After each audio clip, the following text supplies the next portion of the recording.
Bien bonjour, ici on va discuter un peu de l'utilisation de la transformation de Laplace dans la résolution des équations dérivées partielles. Et pour ça, on va d'abord planter un tout petit peu le décor. Donc ça suppose que vous avez vu hein, le cours sur les équations dérivées partielles, pardon, sur les transformées de Laplace, qui est donné plutôt dans le fil des équations différentielles, mais que j'ai ramené aussi dans le fil des équations aux dérivées partielles. Donc je vais rien rappeler sur la dérivée de Laplace. On fait l'hypothèse que tout ça a été vu et correctement maîtrisé. Et donc ce qui nous intéresse maintenant, c'est comment est-ce qu'on va utiliser ça dans le contexte des équations en dérivée partielle. Donc là, on se retrouve à prendre la transformée de Laplace d'une fonction u qui dépend de x et de t par hypothèse, et la transformée de Laplace va se prendre par rapport au temps. En règle générale, c'est ça son utilisation. Dans ce cas-là, sa transformée de Laplace va prendre la forme u chapeau là, de x et de s. La variable t a été remplacée par la variable de Laplace s. Et elle se détermine par l'intégrale, bon ça c'est la définition de la transformée de Laplace, de 0 à l'infini de u de x et de t fois exponentielle moins st dt. Donc ça c'est la transformée de Laplace. La seule chose qui a changé par rapport au cours sur la transformation de Laplace, c'est que là où on avait qu'une fonction du temps, maintenant on a une fonction de l'espace et du temps, mais l'intégration dans la transformation de Laplace porte bien sur la variable temporelle. Du coup, on va avoir des propriétés qui vont être essentiellement identiques à ce qu'on avait vu pour les fonctions d'une variable, il n'y a rien de vraiment changé. À savoir que la transformée de Laplace de la dérivée partielle de u par rapport au temps va se comporter comme la transformée de Laplace de la dérivée d'une fonction qui ne dépend que du temps par rapport au temps, à savoir que ça va être s, u chapeau de x et de s, x est vraiment une variable muette pour nous, moins u de x et de 0. On voit que ça va correspondre à nos conditions initiales dans la résolution des équations aux dérivées partielles. Pour la dérivée seconde de u, ça va être la même situation. On aura s carré de transformée de u, moins s de u de x est de 0, moins la dérivée première de u par rapport au temps, quel que soit x et en 0.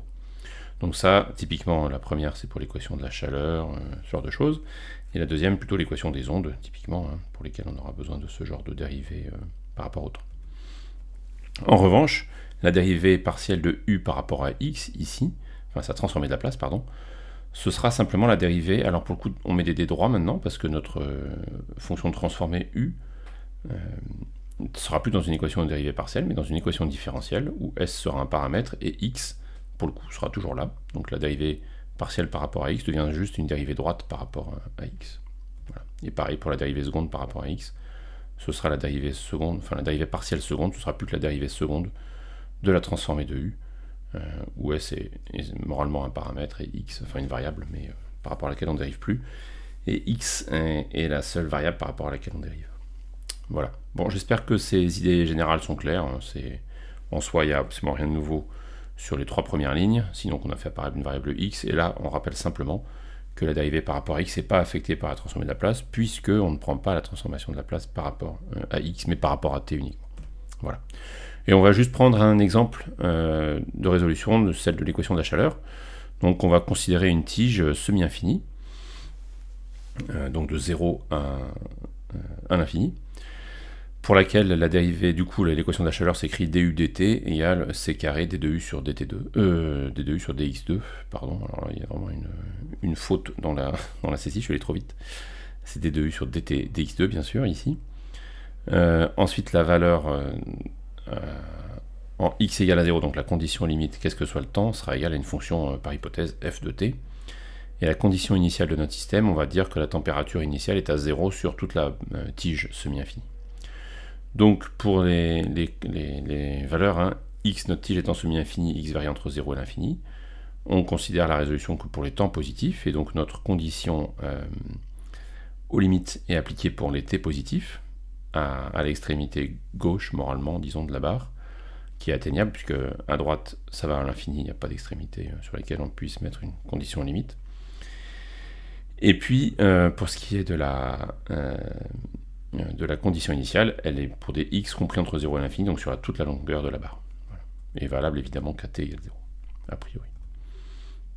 Donc maintenant, on prend notre équation dérivée partielle et on la transforme. Donc la transformée de du dt, ça va donner s transformé de u moins u de x est de 0. U de x est de 0, évidemment, va disparaître ici puisque c'est notre condition initiale. Et ça, ce sera égal à c2 d2 transformé de u sur dx2. Et là, c'est bien, j'ai bien mis un x, là où tout à l'heure j'avais fait l'erreur de mettre dt. Voilà. Donc là, on a transformé l'équation en dérivée partielle, d'accord, qui n'est donc maintenant plus, comme d'habitude, en fait, quand on utilise les méthodes de dérivée, qu'une équation différentielle. Donc, avec la condition initiale, alors, ouais. Avec la condition initiale qu'on a donnée, à savoir que la température est uniforme dans notre barre et égale à 0, ce terme-là disparaît, d'accord, et on peut faire passer ce terme-là à droite, ce qui fait que maintenant, notre équation différentielle devient C2, dérivée seconde de transformée de U, moins S transformée de U égale 0. Voilà, donc ça c'est après transformation, et prise en compte de la condition initiale. Donc on voit que ça va nous donner, c'est la résolution d'équation différentielle, un polynôme caractéristique qui va être C2R2 moins S égale 0. Et là, les racines sont vraiment triviales, on passe le S de l'autre côté, on divise par C2, ça fait R carré égale S sur C2. On a deux possibilités, soit plus racine de S sur C, soit moins racine de S sur C pour R, pour que cette propriété soit vérifiée. Donc on a deux racines triviales pour notre polynôme caractéristique. Donc la forme générale de la solution nous dit que, pour ce qui est de la transformée de U, ce sera de la forme une constante A par rapport au temps, mais donc qui peut être une fonction de S, fois exponentielle de racine de S sur C fois X, plus une autre constante, B, constante par rapport au temps, mais fonction de S, fois exponentielle moins racine de S sur C fois X. Donc c'est nos deux racines, plus ou moins racine de S sur C qui multiplie X, puisque notre équodif était en X. Et donc la partie temporelle de la solution va se trouver cachée, si je puis dire, dans A de S et dans B de S. Okay. Maintenant, il faut qu'on réfléchisse à la forme que prend cette solution, à savoir que on veut que la transformée de U reste finie quand S tend vers l'infini. Et donc pour ça, la solution l'exponentielle à un racine de S sur C positif est pas tenable. Donc on va prendre A de S égale à 0. Et donc il va nous rester plus que ce terme-là, qui sera non nul dans U chapeau, dans la transformée de U. Par ailleurs, si on garde nos conditions limites, on a que U de 0 et de t est égal à f de t. Et si on prend la transformée de la place de U de 0 et de t, ça nous donne transformée de U de 0 et de S, doit être égal à la transformée de f de t dirais f chapeau de S. Et donc, il faut que si on prend x égale à 0, exponentielle de 0, ça fait 1, et donc u de 0 et de s, c'est aussi égal à b de s, et donc il nous faut b de s égale transformée de f. Et voilà, donc c'est une application vraiment immédiate pour les conditions limites. Il n'y a aucune difficulté à ce niveau-là. Et donc on a au final comme transformée de la fonction solution, qu'est-ce qu'on a? On n'a plus que ce terme-là, avec transformée de f fois exponentielle moins racine de sx sur c. Okay. Donc ça, c'est la transformée de la place de notre fonction, et on voit que on va avoir le produit de deux transformées de la place, donc ça va vouloir dire produit de convolution. D'accord. Donc notre u chapeau de x et de s, et donc on vient de le dire, égal à f chapeau de s fois exponentielle moins racine de sx sur c. Et alors là, ça sort un peu du panier. Quand on a des transformations de la place, c'est important d'utiliser les tableaux de transformée de la place. Donc je ne vous montre pas ici un tableau de transformée de la place, mais c'est ça qu'on va aller chercher. Ce qu'on trouve facilement dans les tableaux de transformation, c'est une transformation inverse de exponentielle moins a racine de s, qui nous donne comme valeur a sur 2 racines de p, t 3,5, exponentielle moins a carré sur 4t. Alors si vous ennuyez ce soir, essayez de le démontrer. C'est des intégrales qui sont déjà un petit peu casse-pieds, donc j'ai pas prévu de faire plus que ça ici. Mais donc là, les tableaux de transformée de la place sont fort pratiques. Et donc quand on compare avec notre exponentielle moins racine de s x sur c, on voit qu'en fait on doit prendre a égale à racine de s sur c.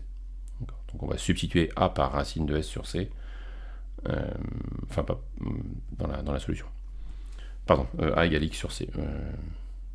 Oui, pardon, oulala, je suis fatigué moi. Le racine de s ici est identifié avec le racine de s ici, je vais y arriver. Et donc a est bien identifié avec le x sur c. Pardon pour ce couac.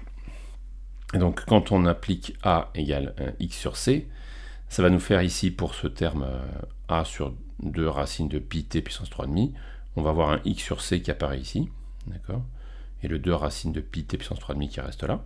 Et dans l'exponentielle, on va avoir un exponentielle moins x carré sur 4c carré. X sur c va être mis au carré, donc le c va être au carré aussi, t. Donc voilà. Donc ça, c'est la solution générale, du coup, va être la convolution de ce terme-là par la fonction f de t, qui est la transformée inverse de f de s.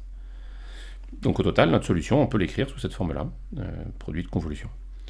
Explicitement, on va dire que u de x et de t va être égal, alors on peut sortir, puisque l'intégrale va être en fonction du paramètre temporel, on peut sortir le x sur 2c racine de pi, il apparaît présent dans l'intégrale, de f de taux sur t moins taux puissance 3,5 exponentielle moins x carré sur 4c carré t moins taux des taux. Ici, pour faire la convolution, on a transformé t en taux, et du coup, les paramètres t dans cette fonction-là est remplacé par t moins taux. Voilà. C'est une façon d'écrire fréquente. Ce qu'on voit alors dans les propriétés de cette fonction, c'est que la solution à l'instant t, donc quand on intègre de 0 à t, va être intégrée pour f que entre 0 et t. Ça veut dire que notre solution ne dépend pas des temps futurs, qui n'ont donc pas d'effet sur le temps passé t. Donc pour les taux supérieurs à t, il n'y a pas d'intégration ici. Donc ça, c'est logique d'un point de vue physique, en fait. Le futur n'agit pas sur le passé. D'autre part, c'est un produit de convolution qui a quand même pas une tête très sympa, et dans beaucoup de situations, il va être difficile, voire impossible à déterminer analytiquement. Ce qu'on va faire, c'est qu'on va prendre un cas sympa, où ça se calcule encore, à peu près raisonnablement simplement. On va prendre le cas f de t égale t0, une constante. Donc, on se rappelle, hein, du coup, la forme de la solution devient le f de t est remplacé par t0, simplement. D'accord? Et ce qu'on doit intégrer, c'est ça, du coup. Et là, il faut faire un petit changement de variable. Il ne tombe pas du chapeau forcément comme ça, mais comme on fait assez souvent dans les changements de variables, on va aller considérer la partie qui nous, entre guillemets, nous enquiquine. Et celle qui nous enquiquine, c'est ce t moins taux, là, enfin racine de t moins taux, en partie ici, t puissance 3,5. Et donc, pour avoir quelque chose de favorable, on prend ce z là, et on va voir que tout va bien se passer, ça va être assez magique. Donc on prend z égale x sur 2c racine de t moins taux. Donc le dz, c'est par rapport à taux hein, qu'on prend la dérivée. Donc le x sur c bouge pas. Et on a la dérivée de, en fait, t moins taux puissance moins 1,5, qui est t moins taux puissance 3,5, avec le 1,5 qui tombe, et qui nous fait le 2 fois 2 qui fait 4. Et comme on a un moins taux et un puissance moins 1,5, on a un moins qui nous fait bien qu'on a un coefficient positif ici. Voilà. Je vous laisse mettre ça dans l'ordre, c'est une substitution qui est pas... Bon, qui a une tête plus ou moins sympa, mais qui en fait n'a rien de très compliqué. Et donc maintenant, il faut qu'on aille faire notre changement de variable. Donc là, du coup, ce qu'on voit, c'est que on va devoir récupérer un peu les termes qu'on a sortis. Là, on voit que ça tombe très bien, parce que le 3,5 va gentiment disparaître là, et ici, la racine de t moins taux va franchement nous donner les z. Donc là, tout tombe très bien. Il faut juste rapatrier le x à l'intérieur pour qu'il parte dans le détaux. Donc on rapatrie le x, on doit se donner un 4 en bas, donc on se donne un 2 en haut et en bas. Donc on a un 2 ici qui sort devant. Le t0, on peut le sortir, donc devant on a bien t0 sur 2 racines de pi. Sont partis dans le détaux, enfin ou dans le dz, suivant comment on dit, avec le détaux dans le dz, sont partis x sur 4c t moins taux puissance 3,5.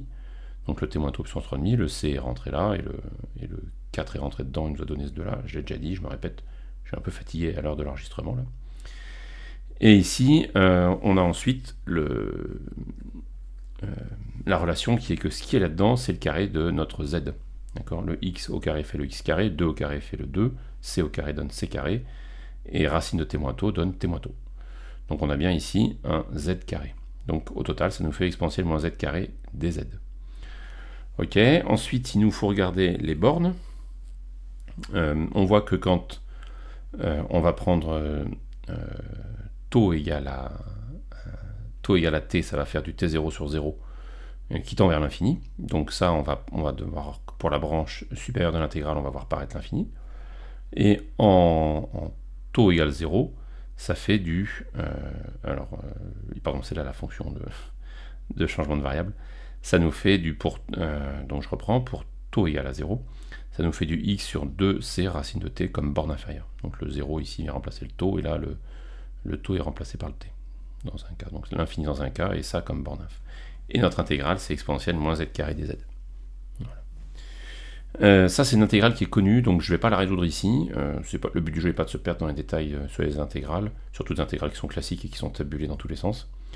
En fait, ce qu'on obtient ici, 2 sur racine de pi intégrale de x sur 2c racine de t jusqu'à l'infini de exponentielle moins z carré dz, c'est ce qu'on appelle la fonction complémentaire de la fonction erreur.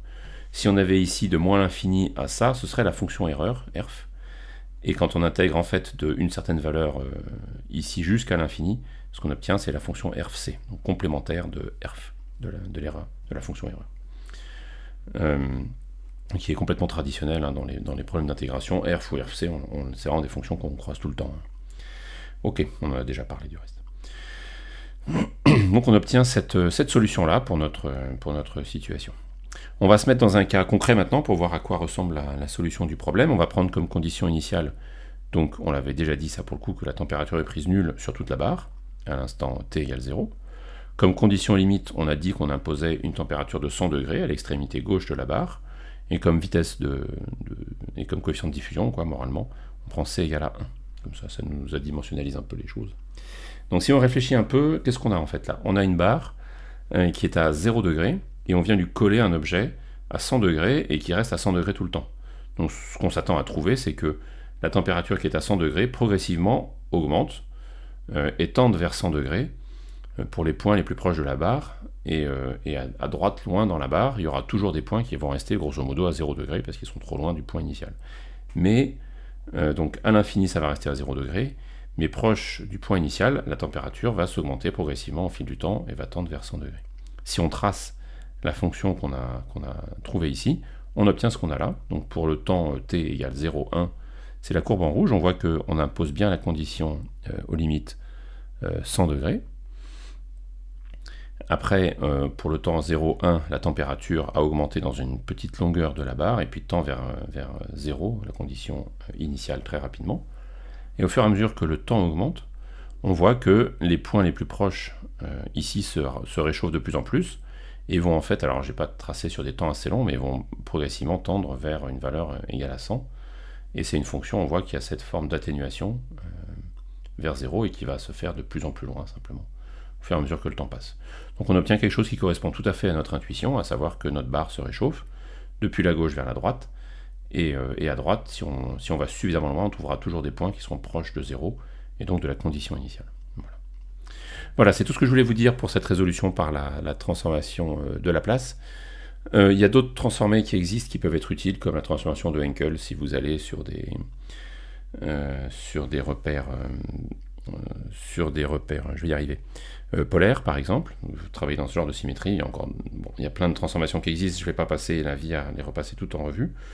Donc, sauf s'il y avait de la demande là-dessus, mais bon, j'ai pas le canal de YouTube le plus actif, donc je ne pense pas que ça arrivera. Et en revanche, donc pour la suite des opérations, là, on va avoir un cours qui va arriver, qui sera maintenant un peu plus longtemps, qui sera sur la théorie des distributions, et on verra après ce qu'on pourra en faire dans la résolution des équations dérivées partielles, et peut-être un peu des équations différentielles. Je vais voir comment je vais gauler tout ça. Voilà, bon, c'est un programme, je ne sais pas pourquoi j'en parle plus que ça, parce que ça va pas être pour tout de suite, mais si ça vous intéresse, stay tuned. Et je vous souhaite d'ici là une bonne fin de journée, de soirée, de matinée, et je vous dis à bientôt quand même pour la suite de nos mathématiques aventures.